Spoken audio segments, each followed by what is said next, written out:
Diberkatilah setiap telinga yang mau mendengar dan hati yang mau terbuka bagi firman Allah. Haleluya.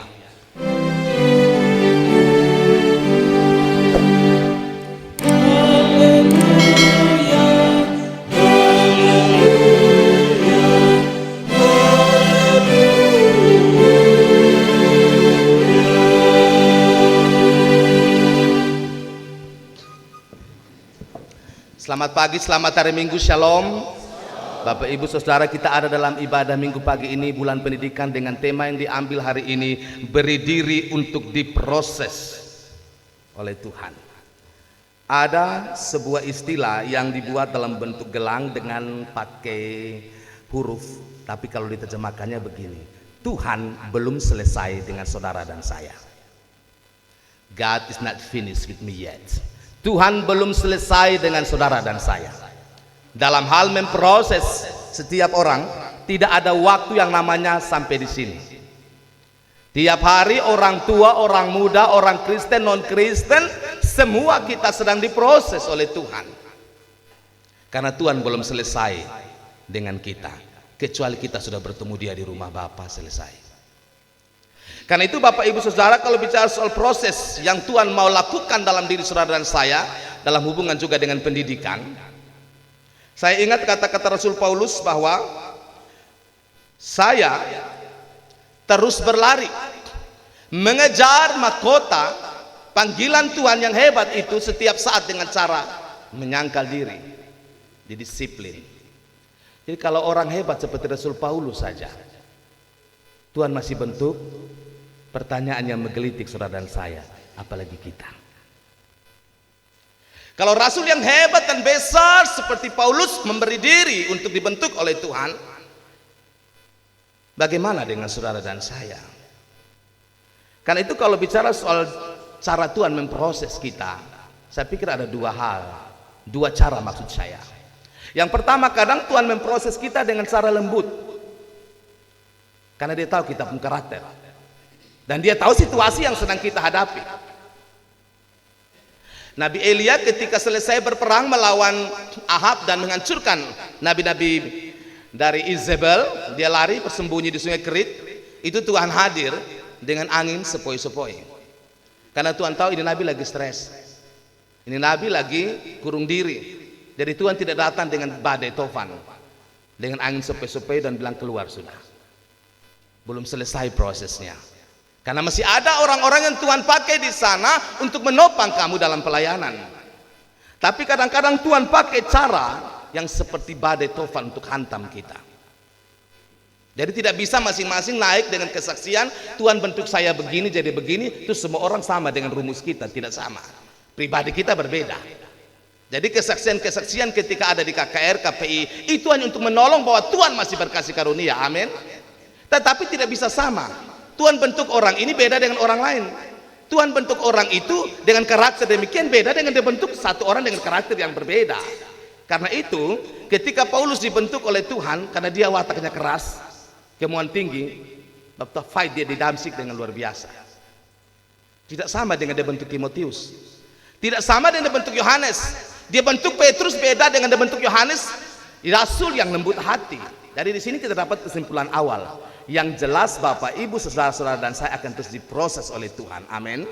Tetapi proses kita berbeda-beda karena sifat atau kepribadian karakter yang mau diuji itu juga berbeda-beda.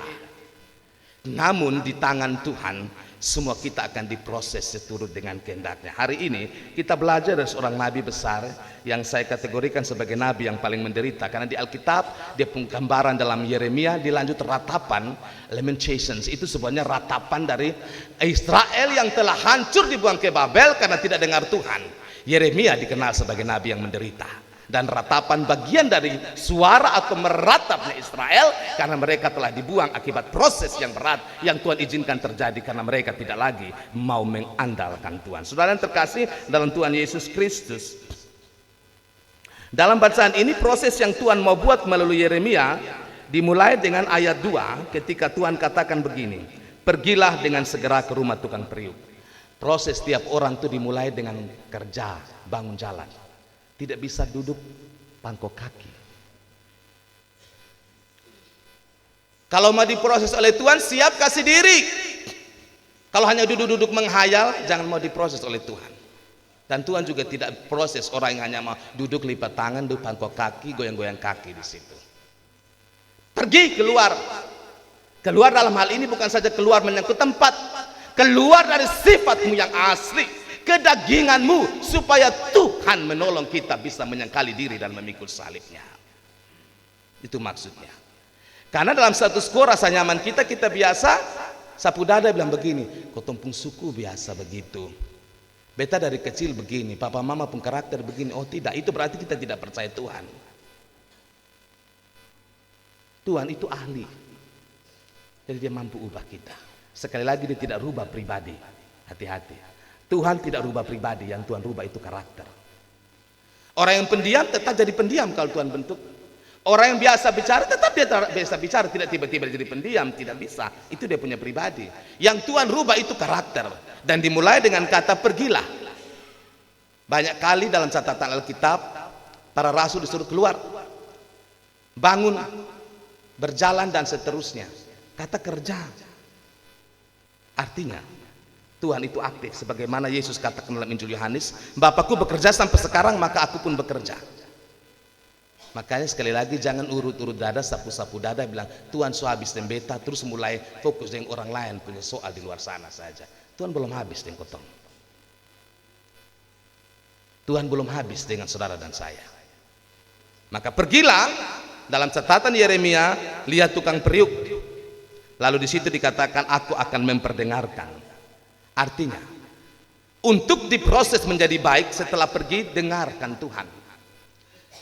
Saya terbantu dengan Renal Kasali, dia bilang begini ya, ada dua jenis orang, karena dia kritik para hamba-hamba Tuhan, ini orang bagus, dia bilang begini, ada orang yang dia memang Tuhan itu adalah Tuhan yang menciptakan dia dalam DP iman. Itu yang pertama, Tuhan yang ciptakan kita. Tapi ada tipe kedua, kita yang ciptakan Tuhan. Nah ini yang bahaya. Zaman sekarang kadang bias, kita tidak tahu lagi kita ini ciptaan dari Tuhan atau kotong cipta Tuhan. Maka kalau cipta Tuhan, kalau kita cipta Tuhan, kita karang-karang kita pun Tuhan sendiri. Maka bikin rusak gereja, berkelahi antar gereja, datang ajar kita punya mau, firman Tuhan bilang lain, kita taruh lain, karena kita rancang kita pun Tuhan sendiri. Itu maksudnya. Betul ya saya bilang. Ada golongan pertama, orang yang yakin adalah Tuhan menciptakan dia, tapi yang kedua, orang yang menciptakan Tuhan dalam pikirannya. Nah, dalam konteks aku akan memperdengarkan suaraku, di sini duduk dengar yang Tuhan mau omong, bukan apa yang kita mau ngomong. Zaman ini banyak orang terlalu banyak berceloteh. Mungkin saya juga. Tapi kadang-kadang saat dia mau tutup mulut untuk mendengarkan Tuhan. Termasuk dalam doa. Kita seperti reli doa. Asal buka mulut langsung seperti senapan berbunyi. Amin, tidak tahu doa apa tadi. Karena mau terlalu banyak bicara. Sebenarnya mendengarkan Tuhan, dan mendengarkan adalah sesuatu yang aktif, bukan sekedar mendengar, mendengarkan. Bukan sekedar hear, tapi listen, dengar, mendengarkan. Artinya saudara yang terkasih, ketika dalam konteks perjanjian baru Yesus bilang yang mau orang bertumbuh dalam imannya ketika Tuhan proses itu bukan sekedar mendengar, tapi mendengarkan seperti Maria duduk di bawah kaki Yesus dan mendengarkan Yesus. Marta juga dengar, tapi setengah-tengah saya dengar. Sebentar banting piring di belakang, sebentar gosok meja sampai berbunyi besar-besar. Dia dengar, mendengar setengah. Hari ini kita benar-benar belajar untuk diproses Tuhan, mendengarkan. Ini sesuatu yang aktif. Kalau kita mendengarkan, nanti kita akan dengar Tuhan banyak omong dengan kita. Dalam peristiwa hidup apapun, Bapak Mama dan saya alami, kalau kita dengarkan suara Tuhan, Tuhan akan taruh itu pada rel yang tepat. Masalah kita karena ini, akarnya di sini. Tapi kalau kita tidak mau mendengarkan Tuhan, maka jelas kita dengar kita pun diri sendiri. Lebih parah, dengar orang lain yang tidak tahu apa-apa tentang kita. Amin. Dengar dunia infotainment yang sendiri tahu menau tentang kita. Akhirnya kacau kita punya hidup. Seperti tadi, dalam awal pengakuan dosa, kita stres, pahit, marah. Ujung-ujungnya kan tidak mendengarkan Tuhan. Lebih banyak dengar kita punya diri terus kasih telinga dengar dari orang lain di luar sana, sondai dengar Tuhan, maka kacaulah hidup ini. Banyak masalah muncul bukan karena Bapak Mama dan saya tidak beriman pada Tuhan, hanya kadang kurang mau mendengar Tuhan. Tuhan punya mau ada, tapi kita pakai kita punya mau. Kita dengar kita punya diri, kita dengar saran-saran di luar sana yang kadang mungkin tidak pas, tidak menolong, tidak menumbuhkan iman kita. Tapi kita dengar tanpa filter yang baik dari Tuhan punya hati. Maka muncullah banyak persoalan dalam hidup ini. Solzhenitsyn bilang karena kita membelakangi Tuhan. Ketong kas tinggal Tuhan, bukan Tuhan yang kas tinggal kita. Persoalan dalam dunia ini terjadi bukan karena Tuhan meninggalkan saudara dan saya, tapi kita yang telah meninggalkan Tuhan. Lebih tepat, kita tidak lagi mendengar Tuhan. Lalu ada realitas dalam ayat 4. Bejana itu rusak, tapi di tangan sang penjunan, dalam pemandangannya dia buat menjadi bejana yang baru. Bukankah ini realitas ya Bapak Mama? Tidak usah tafsir panjang-panjang. Siapa di sini yang sudah pernah mengalami kerusakan? Siapa yang dari lahir sampai dewasa nyaman sedikit hidup? Tidak pernah ada di dunia ini. Ada satu waktu ketika Tuhan mau memproses kita, tiba-tiba bencana itu rusak. Rusak mungkin karena dia sudah mau lagi Tuhan bentuk dia. Kayaknya seperti anak bungsu yang memilih untuk beta seni perlu dengar you. Di ini rumah beta tertekan. Di ini rumah you itu kelihatannya bapak yang tidak pernah mengasihi saya, maka kasih dia pendoi, kasih dia pewarisan. Beta keluar, beta tidak suka hubungan dengan you. Itu awal kerusakan. Dia keluar dan dia rusak di luar sana. Bukan di tangan penjunan itu, tapi karena free will, kehendak bebas yang orang ini pakai, maka dia merusakkan dirinya sendiri. Jangan kasih salah Tuhan. Yang jelas adalah ketika kita rusak, ada yang namanya grace, kasih karunia. Di tangan sang penjunan kita dibentuk menjadi baru lagi. Inilah Kristen Bapak Mama. Saya pikir ini hebat berita Kristen Alkitab, itu paling hebat di sini. Pandangan dunia yang rusak-rusak angkel legong, bikin bonus, buang ke sampah sana, betul kan? Papa Mama pelihara barang rusak di rumah kan tidak? Bikin baponu banyak balarat, buang-buang, lempar buang di sana. Tapi tidak dengan Tuhan. Tidak. Makanya saya tarik sedikit ya dalam catatan organisasi. Disiplin gereja itu bukan buang barang rusak.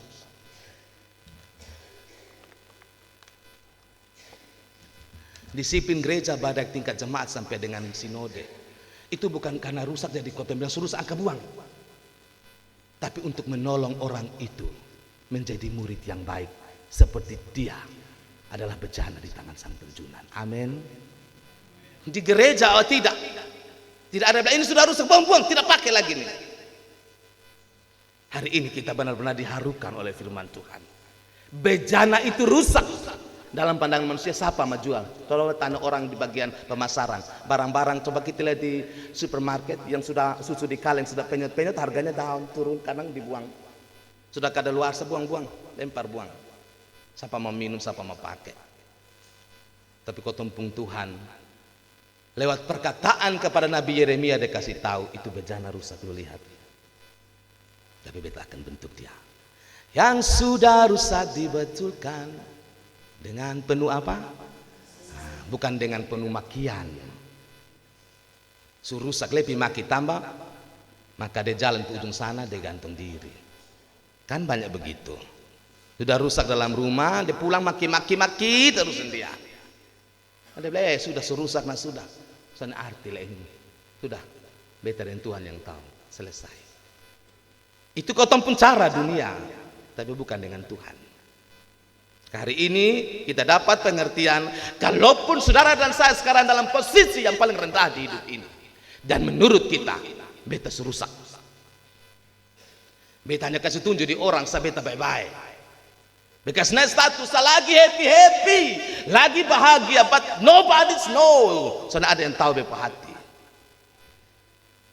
Orang-orang negro yang biasa ditekan dalam slavery, perbudakan, menyanyikan, tak seorang tahu kesusahanku Tak seorang pun yang tahu, tak seorang tahu kesusahanku. Glory, hanya Tuhan Yesus. Beta rusak tapi Tuhan tahu. Maka saya harap dalam doa mari kita beriman. Siapapun kita, orang tua, orang muda yang hadir dalam ibadah hari ini, bahkan sampaikan yang di rumah belum sempat hadir, serusak apapun hidup kita, ada sang penjunan Tuhan yang mampu memperbarui kita menjadi bejana mulia. Tepuk tangan Tuhan Yesus Kristus dong, dahsyat. Iya, karena itu tetap datang gereja sayang, tetap datang ibadah, karena kita akan dengar berita dari yang paling manis hati, yang tidak pernah buang barang rongsokan, tapi pakai terus dia buat tiba-tiba mengkilap. Orang bilang, yang mana itu? Lu lupa itu yang 5 tahun lalu sudah rusak. Lu lupa itu yang dulu keluarganya berantakan. Lu lupa itu laki-laki dulu yang suka judi, suka mabuk, berzina, berselingkuh segala macam, jadi orang baik sekarang. Lu lupa itu anak muda yang sudah duduk di dekat sana, suka duduk di jalan sana, suka pukul orang, minum. Lu lupa itu yang jadi orang baik sekarang, karena penjunan itu telah membuat bejana yang rusak jadi baik.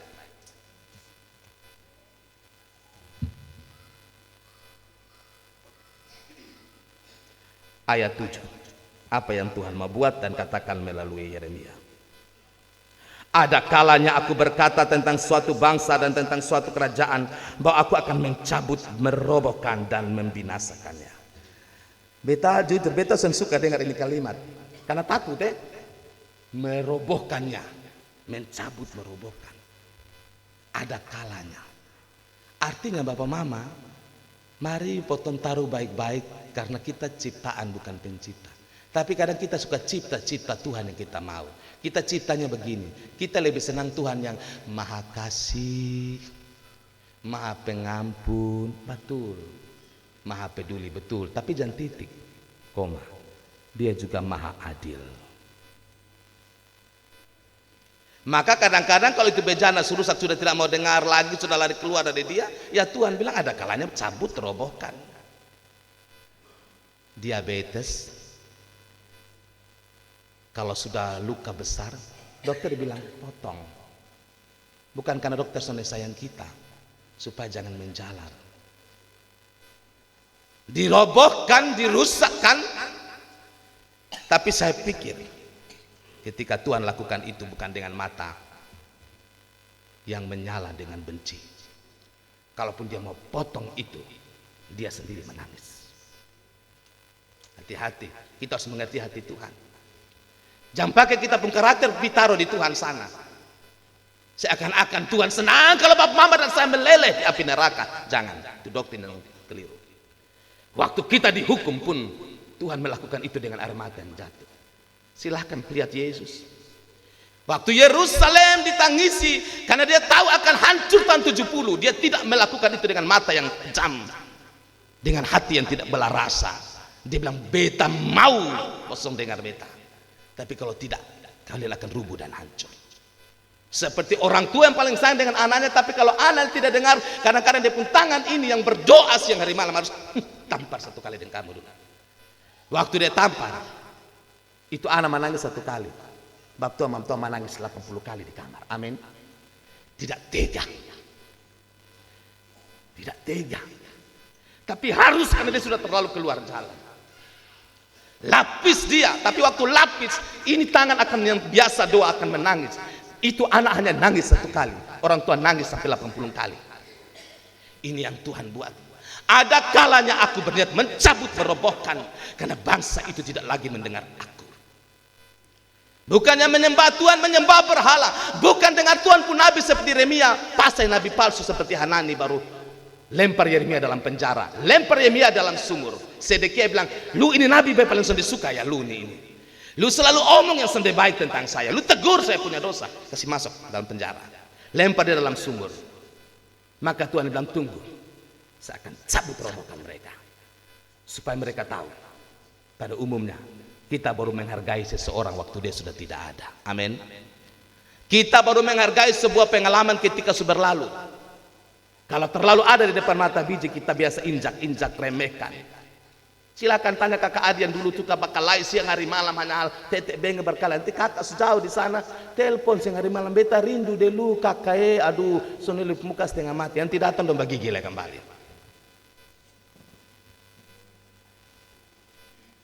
Karena tidak menghargai momen. Maka Tuhan bilang ada kalanya. Tetapi apabila bangsa yang terhadap siapa aku berkata demikian telah bertobat dari kejahatannya, maka menyesallah aku bahwa aku hendak menjatuhkan malapetaka yang kurancangkan itu terhadap mereka. Saudara, ada satu istilah, Tuhan itu punya hati sama kayak kita, antropomisme, dan ini dikatakan Tuhan menyesal karena dia mau menjatuhkan hukuman karena sonde bertobat. Saudara lihat, kotong pun Tuhan tidak sewenang-wenang. Yang sewenang-wenang itu kita, pengikutnya, gereja di abad pertengahan, yang potong orang, bakar orang hidup-hidup dalam peristiwa inkuisisi, bakar bidat, bakar hidup-hidup karena jahat. Tapi itu bukan Tuhan. Gereja bukan Tuhan, amin. Jadi ada orang-orang dalam sejarah gereja yang membuat gereja ini terlihat memalukan dalam pandangan agama lain. Silakan baca tragedi abad pertengahan sebelum reformasi. Gereja bisa bakar orang, kucilkan orang. Gereja bisa buat kejahatan yang paling mengerikan, tapi itu bukan Tuhan. Karena Tuhan ketika dia mau merobohkan dan merusakkan, karena tidak bertobat dia katakan maka menyesallah aku. Bapak Mama pernah dapat ini kata di mana? Kalau saya boleh bantu kitab Kejadian ya. Maka menyesallah Tuhan turun air bah. Kenapa? Kita diciptakan untuk Tuhan, tapi kita menendang Tuhan keluar dari ini hidup, maka Tuhan menyesal. Tuhan menciptakan kita untuk kita diberkati, untuk kita ditolong, ditopang. Maka dalam sebuah malam bersama Nikodemus pemimpin agama, dia bilang, kalau siapa yang percaya pada anak Allah tidak binasa, melainkan beroleh hidup yang kekal. Yohanes 3 ayat 16, percakapan Yesus dengan Nikodemus. Tapi kita tidak mendengar, kita tidak bertobat, maka Tuhan menyesal. Bayangkan ini kalau Tuhan menyesal, kira-kira kemana ini hidup? Orang yang paling sayang kotong kalau milih diam atau sah, itu lebih bahaya. Kalau secara psikologi, lebih baik orang marah kasih tunjuk di muka, emosi dan kotong. Oh ini ada marah. Daripada tiba-tiba ini orang tukang marah, om tiba-tiba pulang. 1-2 bulan sana, aduh ini orang mau apa? Bahaya. Jadi papa sayang dong kalau pulang mamto masih marah-marah kadang dia banting piring terima saya. Daripada dia diam. Betul kok sonde. Bukan berarti mama dong pulang kau banting piring tua dong setengah mati beli baru. Oh. Artinya lebih baik dia omong, dia bentak, dia marah daripada duduk diam. Sini omong apa-apa. Itu kita memikir apa? Mari kita refleksi sedikit ya, flashback. Saya pikir pandemi Covid seperti Tuhan diam, sembunyi dari kita. Maka banyak orang pendeta-pendeta besar mulai datang dengan di YouTube bilang saya akan berdoa mengusir Covid. Mendukung Covid ada terucil orang mati ribuan. Waktu itu kan satu datang bilang ini begini-begini, sudah Tuhan sudah jawab. Makanya dia bilang carilah dia selama ia berkenan ditemui. Bukan secara moralis, maksud begini Bapak Mama, jangan anggap remeh masih bisa datang ibadah. Jangan anggap remeh masih bisa langkah 3 langkah 4 langkah ke samping rumah ada ibadat rumah tangga, ibadat apapun itu, anak-anak muda ada pergumulan apa, jangan pandang enteng. Karena mungkin satu waktu Tuhan kelihatannya bukan hanya menyesal tapi dia diam, silent, dan kita tidak tahu dia mau ngomong apa dengan kita lagi. Mengapa? Karena sudah lama kita juga tidak mengomong dengan dia. Silahkan tanya bapak mama yang dulu aktif, orang-orang aktif bergereja, pagi-pagi jam 8 mereka setengah 8 sudah duduk di bangku kedua ketiga, tiba-tiba terbaring tak berdaya di rumah dan mengerti betapa indahnya datang ke rumah Tuhan. Silahkan tanya orang-orang mendedikasikan hidup pada Tuhan, Tiba-tiba tidak bisa buat apa-apa lagi, yang terbaring lemah. Tapi kita punya kesempatan. Pakai itu sayang. Pakai. Setidaknya itu cara kita mencintai Tuhan. Jangan sampai Tuhan menyesal dengan hidup saudara dan saya. Hukuman terberat yang terjadi dalam hidup ini bukan kanker. Kadang kita salah. Bukan kanker, bukan masuk penjara, bukan AIDS, atau masalah yang berantakan dalam hidup ini. Itu hanya dia punya buah. Hukuman terberat dalam hidup ini adalah ketika Tuhan lepas tangan dan bilang, atur sudah lu hidup. Pendeta Eka sebelum meninggal karena kanker hati, karena banyak merokok. Pendeta saya sampai kadang-kadang, Tuhan orang begini pintar mati cepat, padahal dia pembuku terlalu hebat. Orang Chinese, hebat dia, meninggal muda. Dan dia menuliskan tentang karunia penderitaan. Karena dia bilang kalau dia pilih, mungkin dia tidak mau terjebak karena addiction dalam rokok, karena kanker hati. Tapi dia tulisan jadi teolog yang paling dihormati di Indonesia. Dia tulis begini, hukuman terberat bagi orang percaya, orang Kristen, bukan kanker atau AIDS atau masalah rumah tangga, tapi hukuman terberat bagi kita adalah kalau Tuhan lepas tangan dan bilang, atur sudah hidupmu. Atur. Artinya dia menyesal karena kita tidak mau dengar dia. Maka di perjanjian baru Yakobus bilang, sebenarnya bersyukur kalau Tuhan hajar kita karena dia anggap kita anaknya. Amin. Tapi kalau dia tidak hajar kita, berarti kita ini anak-anak gampangan. Kalau Tuhan hajar kita dengan izinkan sesuatu terjadi dalam hidup saudara dan saya, itu artinya Tuhan anggap kita anak-anaknya. Tapi kalau lepas tangan, atur sudah, padahal kita tahu kita lagi buat banyak masalah, dosa, kejahatan. Jangan sampai Tuhan suka setinggal dengan kita.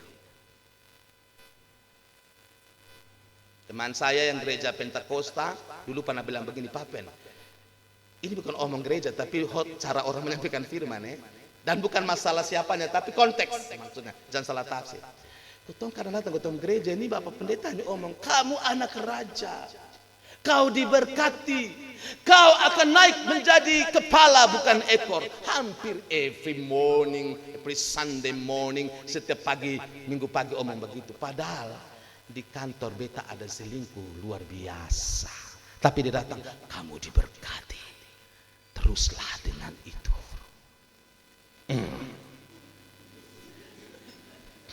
Kamu diberkati, padahal dia ada mencuri uang di mana-mana, terus diberkati. Kamu diberkati, padahal dia tahu tiap hari dia lapis rokok 3 bungkus, fight 1 lagi botol. Tapi ketika datang, kamu diberkati akan naik menjadi kepala bukan ekor. Apalagi kalau pendetanya seperti kami yang bisa sedikit main drama. Kamu akan diberkati. Suka matar le fibra enak. Nah. Maka ini orang bilang begini, maka kotong pulang, bukan pendeta yang salah, makanya kotong semua lagi bingung di dalam. Benar atau benar? Maka harus dengar orang mulut tajam. Amin. Karena dia bilang, ini teman akrab saya, dia curhat waktu masih di Ponang. Begitu. Mungkin dia dengar BP Hotbay, mungkin kayak lagi kesetrum listrik begitu ya. Harus menyala. Iya, dia bilang begini, I know, beta tahu beta lagi berdosa, maka beta mau datang dengar, yang artinya dia tidak tahu beta seutuhnya, tapi firman agak tegur. Tapi tiap minggu dia bilang, naik menjadi kepala. Maka artinya pulanglah kalau hari ini 2 bungkus, besok 5 bungkus lagi. Kalau hari ini cabangnya hanya 1 di PLN, lusa di Pegadaian dan yang lain-lainnya. Dan Bapak Mama tambah.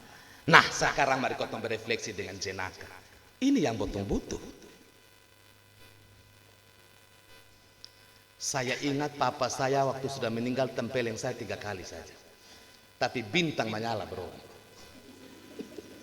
Maka waktu dia sakit berat, sebelum dia meninggal saya peluk dia di tempat tidur. Dia sudah dalam keadaan hampir tidak sadar. Saya bilang, Tuhan, ini laki-laki paling hebat. Lalu top. Karena dia tidak kasih nggak depan anak bungsu naik injak dia punya kepala. Lu mau STH kah? Lu mau pandeta kah? Lu mau sekolah tinggi kalau salah tapas sekali. Waktu masih SD kalau ditaruh satu kali, setelah itu karena namanya orang tidak sekolah, ama mari 2-3 jam kemudian seperti dia selupa masalah tadi, kasih uang ama mau beli apa, artinya dia minta maaf. Tapi beta akan bertanya-tanya kalau tadi be maki dan dia, beta buat dusila sama dia, tapi dia hanya di Palembang, berarti be bapak terjadi sesuatu dengan jiwanya. Dan maaf jangan pikir Tuhan tuh laki-laki pikun ya bapak mama.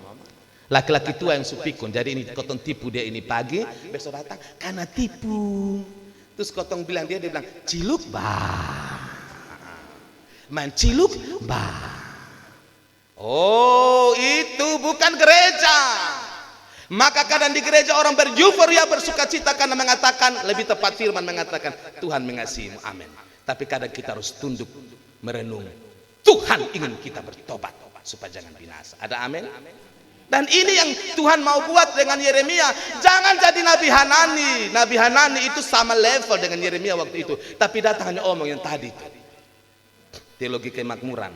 Yang orang-orang yang paling cerdas. Saya yakin Bapak Mama, kenapa saya siapkan firman baik-baik. Jujur, saya menghargai jemaat Tuhan orang-orang yang cerdas. Cerdas dan beriman. Salah satu orang tua di jemaat sebelum saya memutasi, dia bilang, tolong selayani dia baik-baik. Betul, jemaat Tuhan bukan batu kayu. Saya hargai Bapak Mama orang-orang muda yang datang. Maka menyampaikan yang benar. Ini Tuhan tuh umat. Jangan seperti Hanani, omong enak-enak, kasih bualan-bualan. Padahal orang tahu dia lagi sakit seperti bejana yang rusak. Maka dia bilang, beta ingin dengar yang benar. Maka jangan marah kalau Yesus adalah pribadi yang paling lembut, yang tidak pernah membentak seorang pelacur, yang tidak pernah membentak atau mengucilkan atau membuli seorang Sakeus yang berdosa, tapi yang dari mulutnya keluar pada para Farisi, bertobat ular beludak, bertobat kamu yang munafik, seperti kubur berlabur putih, di dalamnya penuh dengan tulang belulang berbau busuk. Enyahlah kalian pembuat kejahatan. Itu Yesus mulut keluar itu juga. Karena itu jangan sampai dia memilih menyesal dan diam, lalu tidak omong apa-apa dan kita tahu dia sesungguhnya peduli. Artinya dia buka jalan bebas hambatan. Silahkan jalan.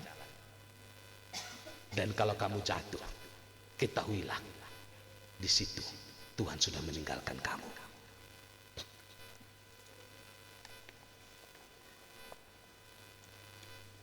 Ketahuilah Tuhan sudah meninggalkan kita.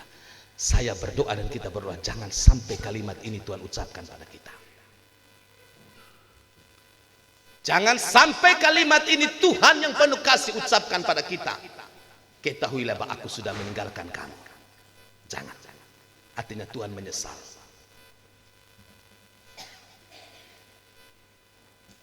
Ada kalanya juga Tuhan berencana untuk membangun, dikatakan tentang suatu bangsa dan tentang suatu kerajaan bahwa aku akan membangun dan menanam mereka. Tetapi apabila mereka melakukan apa yang jahat di depan mataku dan tidak mendengarkan suaraku, maka menyesallah aku. Artinya begini saudara, kadang Tuhan kasih anugerah juga bagi kita, tapi kita injak-injak anugerah itu. Saya cerita di perjanjian lama ada satu raja namanya Hizkia dalam 2 raja-raja. Hizkia diberkati Tuhan, satu waktu dia sakit berat dan mau mati. Terus dia menangis. Lalu Tuhan dengar dia berdoa. Tuhan perpanjang belasan tahun hidupnya.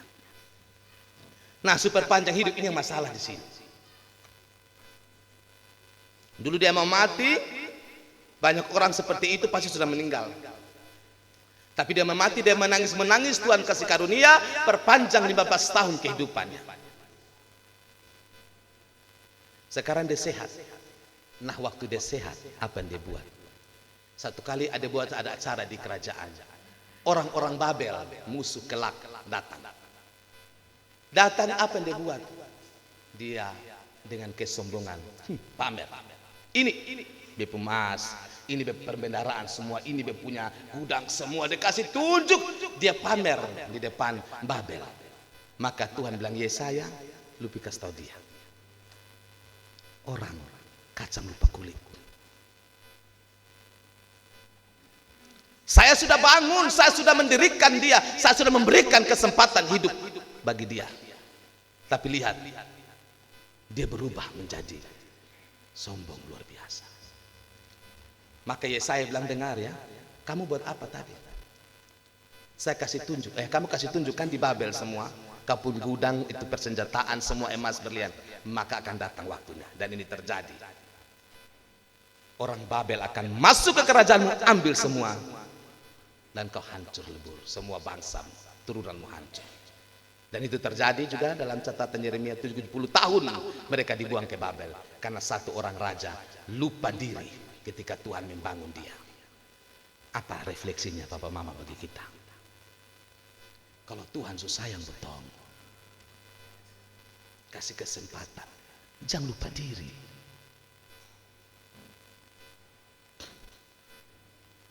Minta roh kerendahan hati.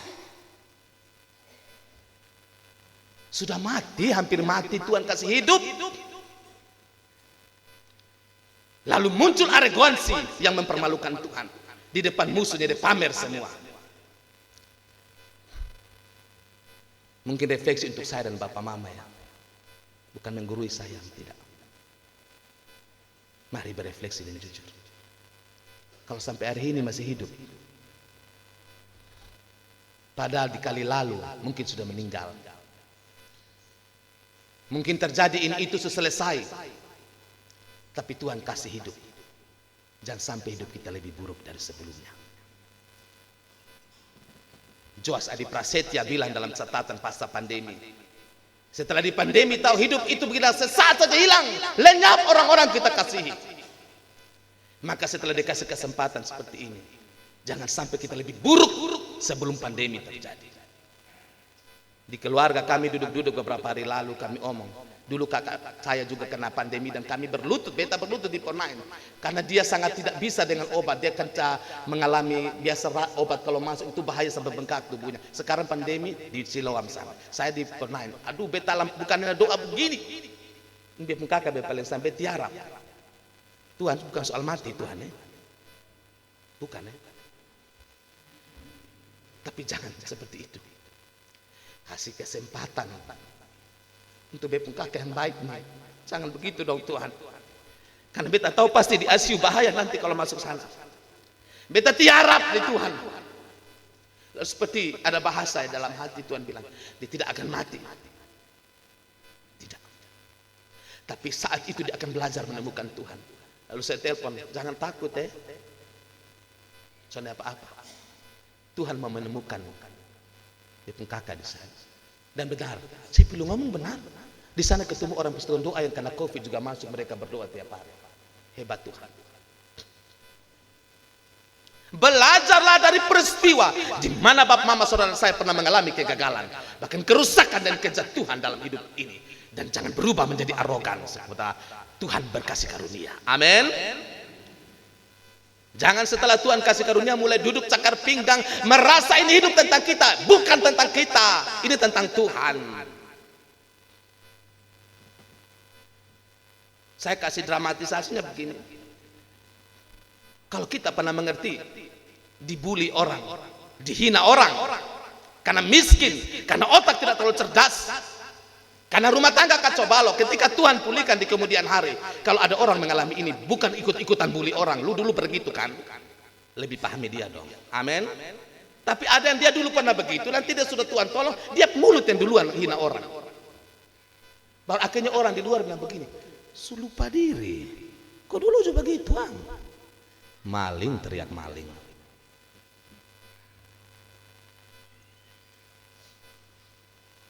Maksudnya apa?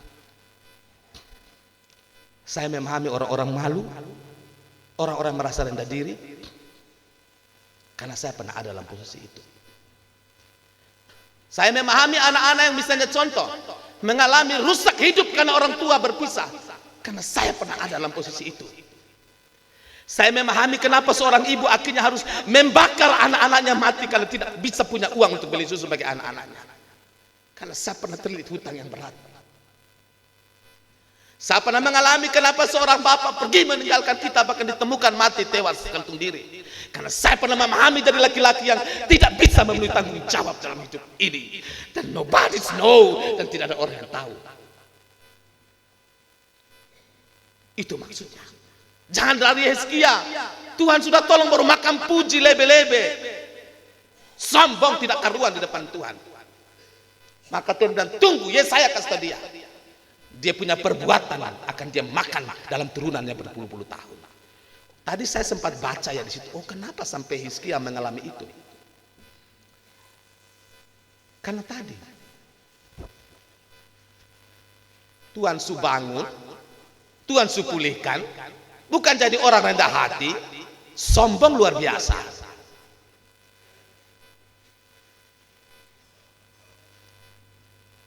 Tolonglah tempatkan diri pada diri orang lain, karena kita pernah mengalami itu. Setidak-tidaknya kita pernah mengalami itu. Amin.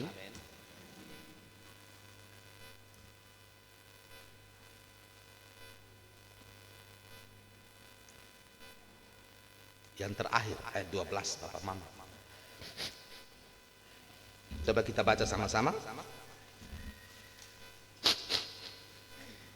Sorry ya Bapak Mama, Pak Pendeta sering begini, bahaya. Tetapi mereka berkata, tidak ada gunanya sebab kami hendak berkelakuan mengikuti rencana kami sendiri, dan masing-masing hendak bertindak mengikuti kedegilan hatinya yang jahat. Bapak Mama, pada akhirnya Tuhan hukum kita bukan karena Tuhan tapi karena kita yang pilih. Ini kan jawabannya. Saya suka sinode sampai ayat 12, kan terlalu panjang kalau sampai terakhir. Terakhir ujungnya ketika Israel dibuang ke Babel, karena dia bilang sonde, kotong sama ikut dan Tuhan. Kotong pakai, kotong pun jalan sendiri. Saya ingin kita refleksi ini yang terakhir. Kadang hidup ini menjadi bencana karena kita yang pilih, bukan Tuhan. Coba Bapak Mama dan saya duduk diam, anak-anak muda, renungi kotong hidup. Kotong bilang seperti Israel ketika ditegur dalam catatan Yeremia kali ini, tidak kami mau buat ini, degil hati. Jadi lu mau apa? Lu di atas sana mau urusan apa? Anak muda bilang, lu mau kepo apa mau tempuh hidup?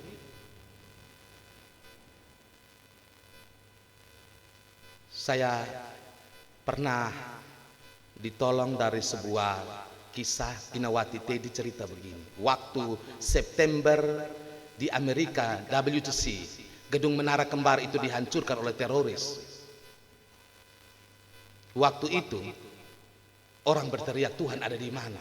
Matikan orang banyak di sana, hancur. Lalu seorang pewawancara kelas dunia paling hebat, Larry King, mewawancarai anak dari Billy Graham, Andy Graham, dengan nada, karena dia orang skeptis, ateis, tidak percaya Tuhan, toh. Dengan nada sombong dia bilang begini, mungkin dia mau bilang begini, lu Bapak kan penginjil besar, kalian kan biasa ngomong firman, ini kenapa Tuhan sudah tolong mati orang bodoh-bodoh dalam peristiwa Menara Kembar? Lu Tuhan di mana? Lu kasih tunjuk kalau Tuhan ada, kenapa orang pergi kantor tiba-tiba tidak pulang lagi, mati hancur semua di Menara Kembar? Lu ngomong. Lalu Andy Graham bilang begini, sebenarnya Tuhan telah bertindak, tapi kita telah menutup hati kita pada Dia. Itu dimulai dari, cukup panjang tapi saya singkatkan. Ketika salah satu Perdana Menteri bilang, anak-anak tidak boleh lagi berdoa di sekolah dan buat dalam keputusan. Lalu semua orang bilang, memang betul, kan hak asasi. Iya toh? Lalu seorang ahli kejiwaan namanya Benjamin Scott, anak-anak itu tidak boleh ditegur, sekalipun jahat tidak boleh ditegur, karena itu pengaruh rumput jiwa. Maka kita bilang, oh betul, anak-anak. Jadi dia mau buat apa sampai yang paling luar biasa, jahat juga kasih tinggal saja.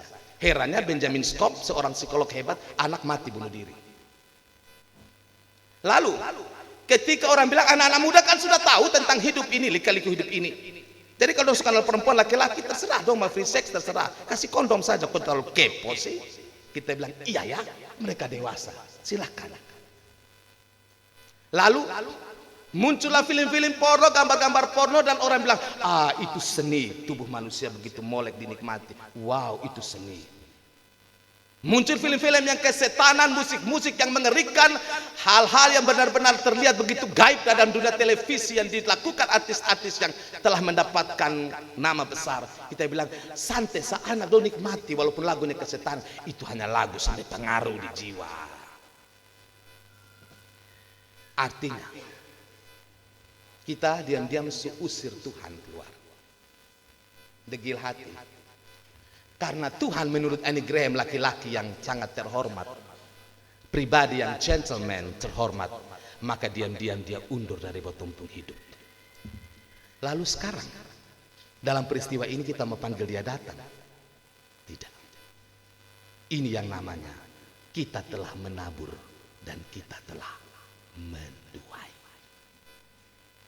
Amin.